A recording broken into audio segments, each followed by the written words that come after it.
Hey guys, welcome back to my channel. If you're new here, hi, my name is Fio. Today I'm going to be doing part 2 of book reviews from 2023. I posted the first part of my book reviews a couple months ago. I read 20 books in the first part, and my goal for 2023 was 30 books, and I know that I'm gonna overpass my goal. Right now we have Ozzy here. He's gonna be our special guest today.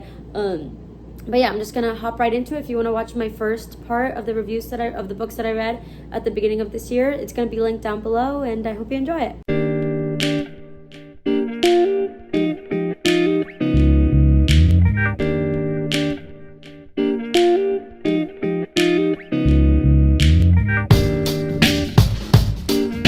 Our special guest has left us. The 21st book that I read in 2023 is Forever Interrupted by Taylor Jenkins Reid.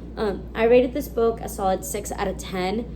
You know, I'm not gonna lie, I have read a handful of her books, and there's only 2 that I've really loved, and that's Daisy Jones and the Six and The Seven Husbands of Evelyn Hugo. The other ones have just kind of been like, eh.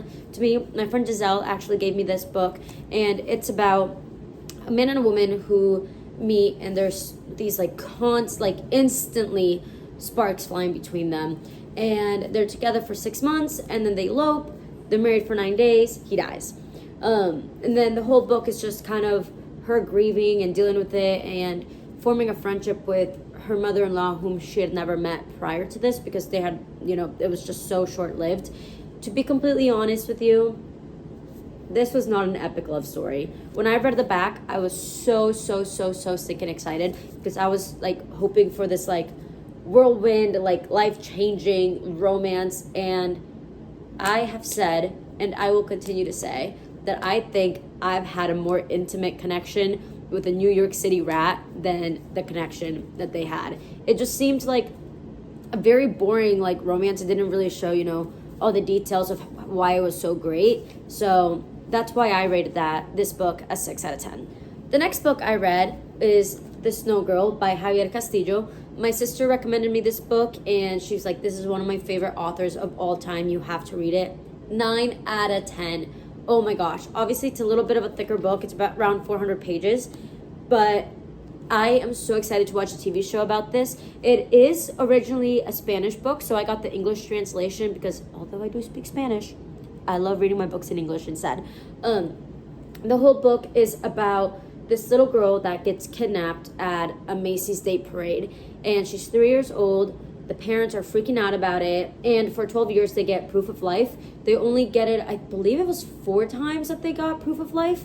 And the police, obviously at the beginning, they're very invested, but like most kidnapping cases, after a while, sadly they either assume that she's dead, or that they're just not going to find her when they get proof of life a couple years later. Everyone gets a little bit involved, but the woman who is the most involved in this case is actually a college student who is studying journalism. And she ultimately solves the case. And I'm going to be completely honest with you, there are so many twists and turns in this book that you never saw coming. You do get the answer from the very beginning, about what's happening where the little girl is, because it changes perspective from third person to first person, and then past and present. So it's a little bit of in between, but there's just so many answers that you get that is just so stinking good. Also, the quotes in this book, so freaking good.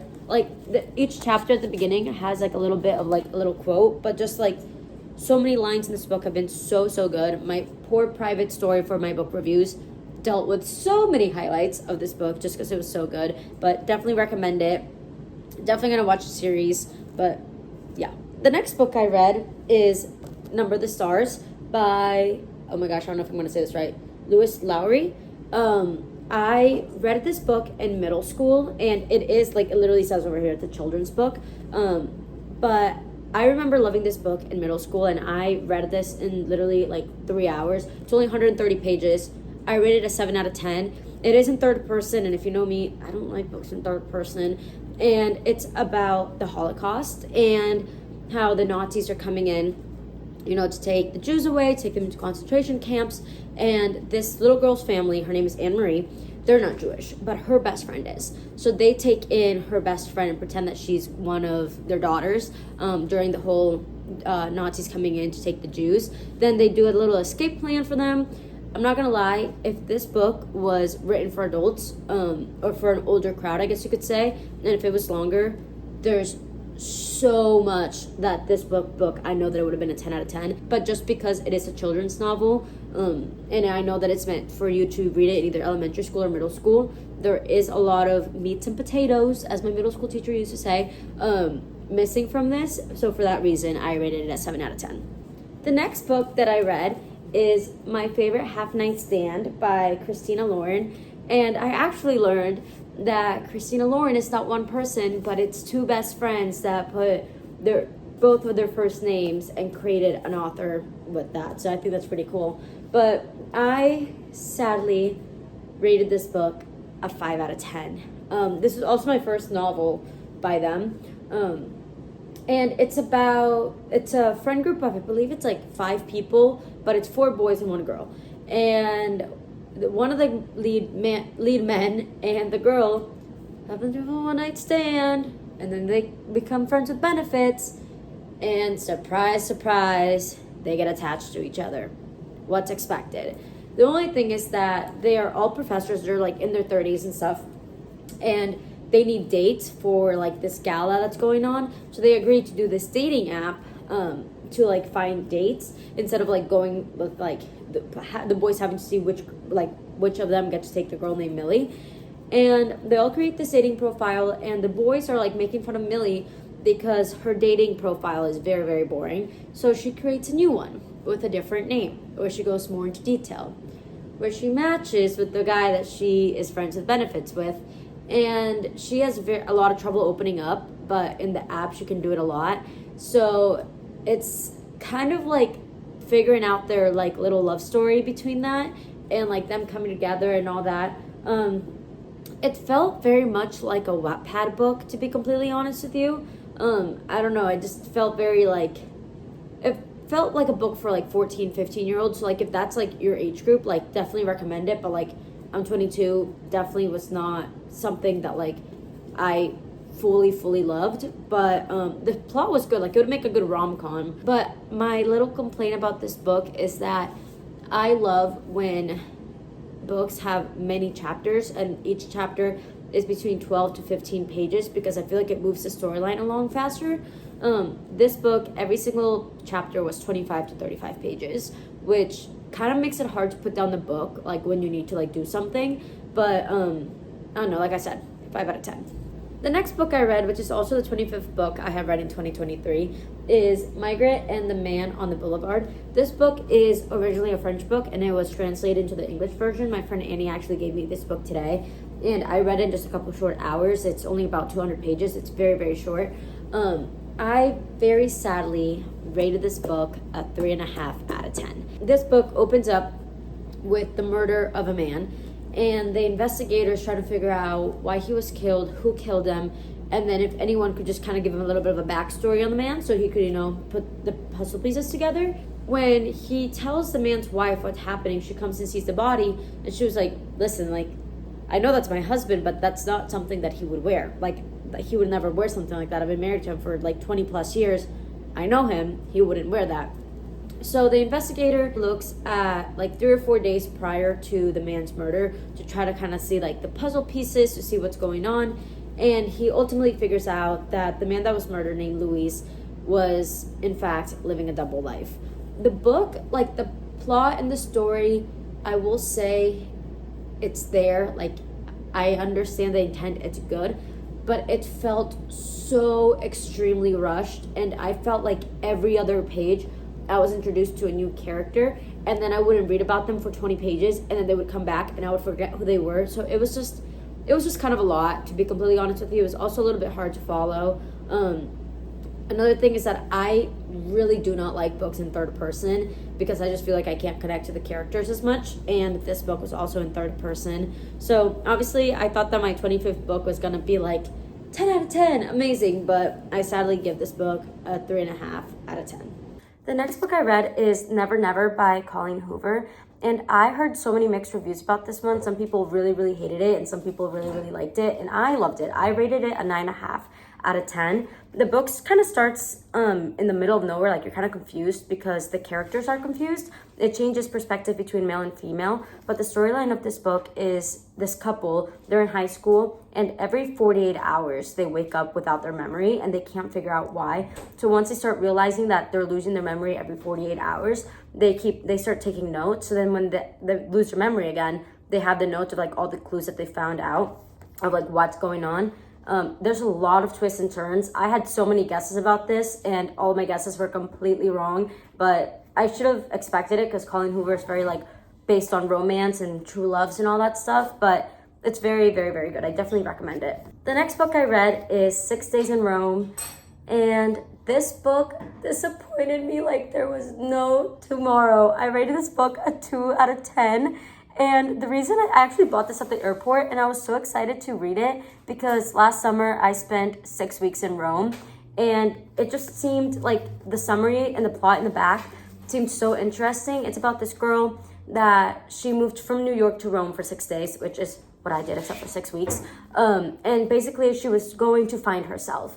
And she just wanted, to escape and like forget her past. And she actually met a boy who is also from the US and kind of taught her that he ran away from for the exact same reason, but that your past is not like something to be ashamed of because it shapes you into the person that you are, and like there's no shame in like having a rough past or something that like you're not proud of. And the reason that I rated this book a 2 out of 10 was because her mind, and I should have known it because it says it in the back, but her mind wanders everywhere. Like the first 150 pages, there's no dialogue, and she'll literally be like, I'm gonna go grab a cup of coffee.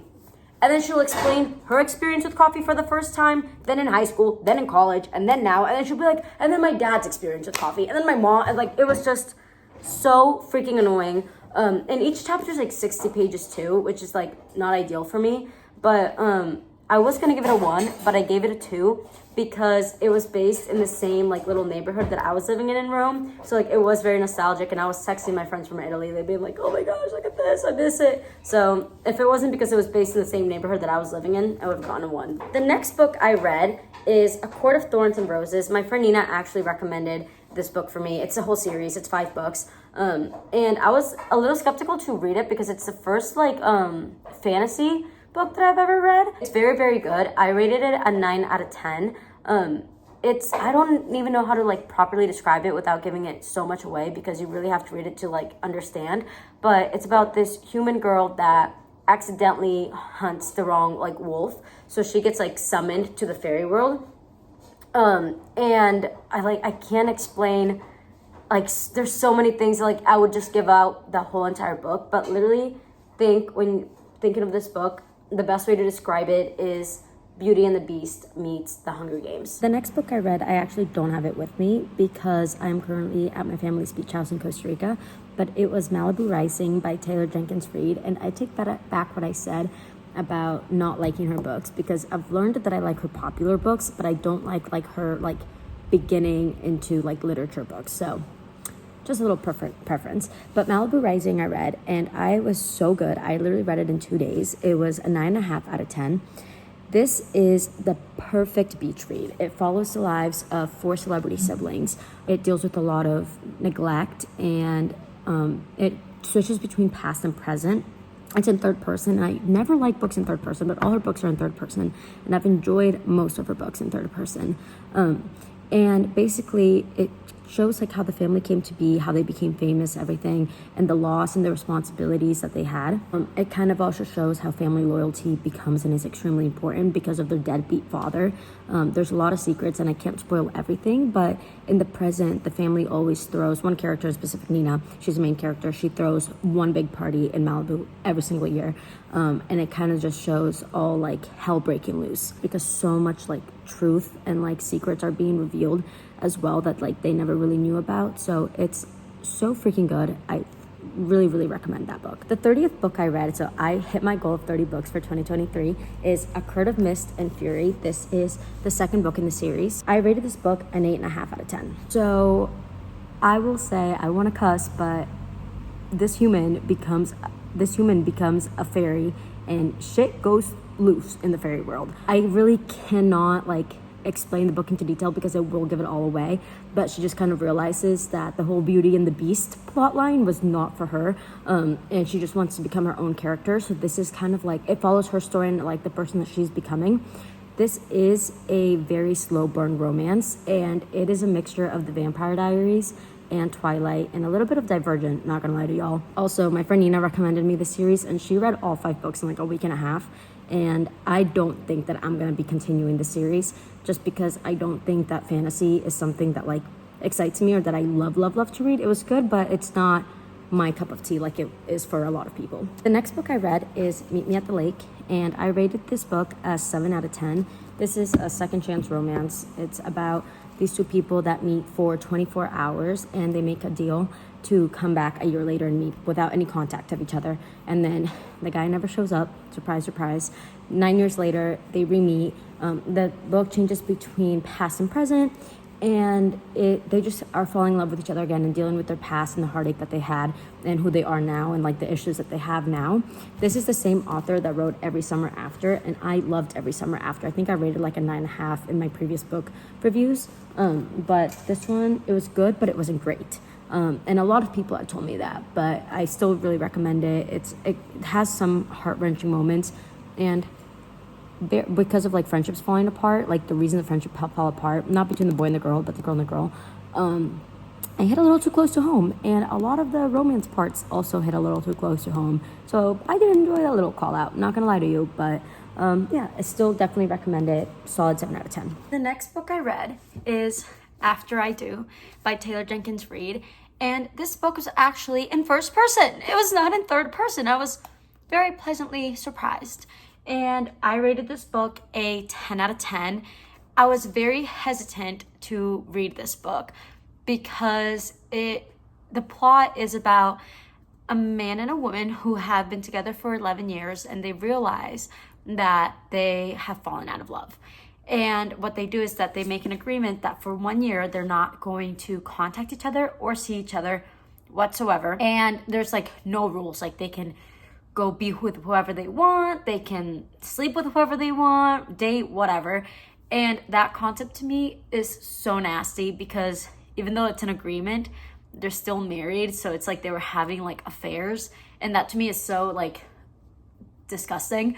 But this book actually has so many good lessons. One of those lessons being how dangerous it is to be codependent on someone and to not be an individual person with your own wants and needs and being afraid to have those and expressing those to somebody else. It really shows how important it is to know who you are as an individual, and it's just those lessons in that part of the book itself was so big and so great.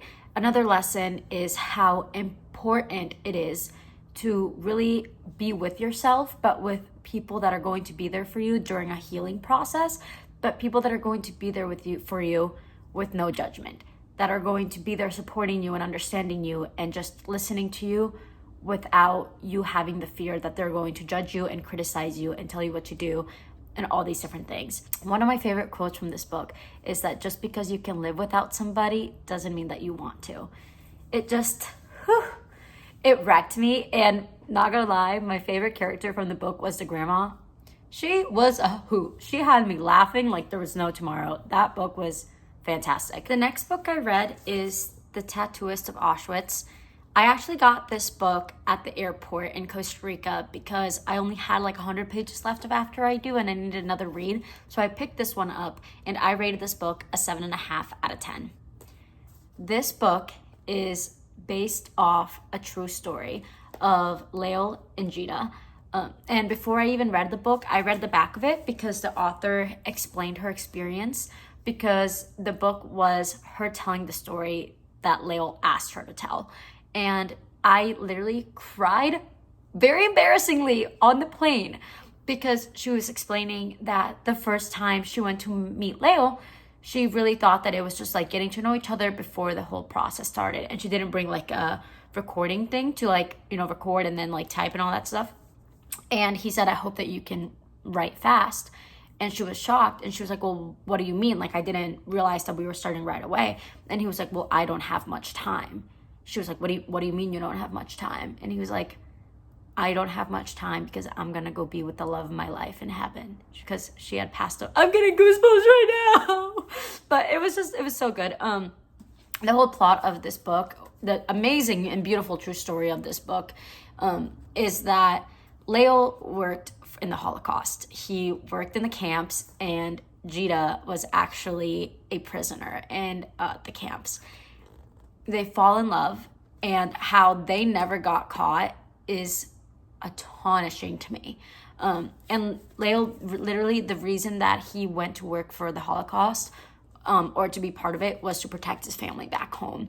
And she really tells the story of how much he would constantly say that he knew what he was doing was wrong, and he felt so sick to his stomach about it.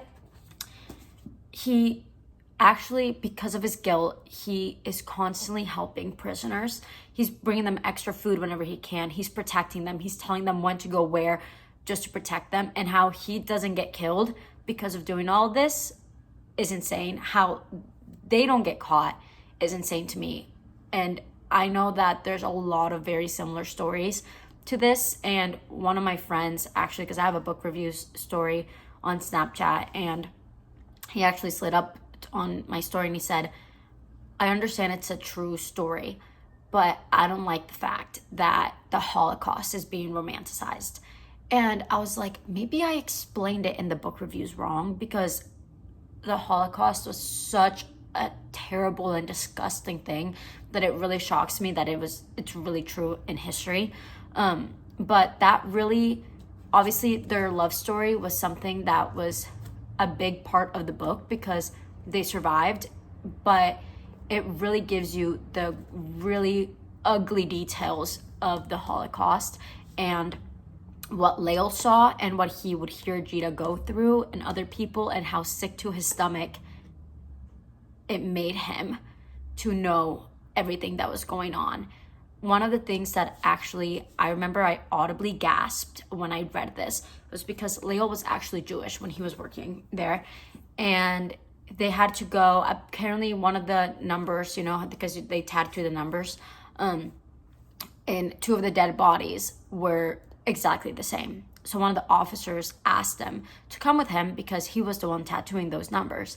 And he explained that one of the threes was faded and it was really an 8, blah, blah, blah, blah. And as he was walking out of the burning camp, where it's so sad, where they burned the Jews, the officer turned to him and he goes, Lael, this is so funny. And he was like, what's funny? Because Lael explains how he wanted to vomit and he needed to get out of there quickly because of how sick he felt. And the officer said, you're probably the first and only Jew that has gone into these burning camps and has come out alive. And the fact, it's just so sad. So I just want to also explain that, the book does not romanticize the Holocaust whatsoever. It actually goes into detail about many of the things, and it's very disgusting, obviously, but it does tell the story of this prisoner and officer that do fall in love and fight to do everything. And then when they survived, obviously, because this book was from an interview from 2003 to 2006, they spent the rest of their years trying to help Holocaust survivors and families that were affected by the Holocaust. It's just an amazing, amazing story, and I definitely recommend it. The next book I read is Travis, and this is probably one of my favorite reads this whole entire year. I rated this book a 10 out of 10. This book is a spin-off sequel of the character Travis from Archer's Voice. So if you have not read Archer's Voice, definitely read that one first, because there's a lot of stuff in here that you would be confused about if you didn't read Archer's Voice. This book takes 6 years into the future after everything went down from Archer and Bree. And they're still in the book, which I really, I enjoyed seeing, having those characters in here. But the character development of Travis, because if you read Archer's Voice, you want to throw him off the Brooklyn Bridge. It's insane. And he acknowledges how terrible of a human being he was and how he wants to change and all this. Beautiful. The story obviously follows Travis, but it also follows a girl named Haven who he met, and they become best friends. And they become best friends, but they both very unwillingly fall in love with each other and develop feelings for each other. but they value their friendship too much to try to date and risk what they have, even though they both really, really, really, really, really, really want to. Obviously, they kiss a couple times, and they realize that they've never felt that way being with anyone at all, but that it's just temporary, and they can't risk anything. So they date other people, they hook up with other people, which ultimately just hurts themselves and each other. The whole book is such a growth development story, honestly, for both characters. And it just shows how sometimes you have to risk everything and lose it all to gain it all. And it was just so beautiful. And the book was hilarious. The characters are so witty. Like, I hated Travis and Archer's voice, and I loved him in this one. They're so witty. I was laughing and my heart was swooning so much more. It was so good. So I definitely recommend this book.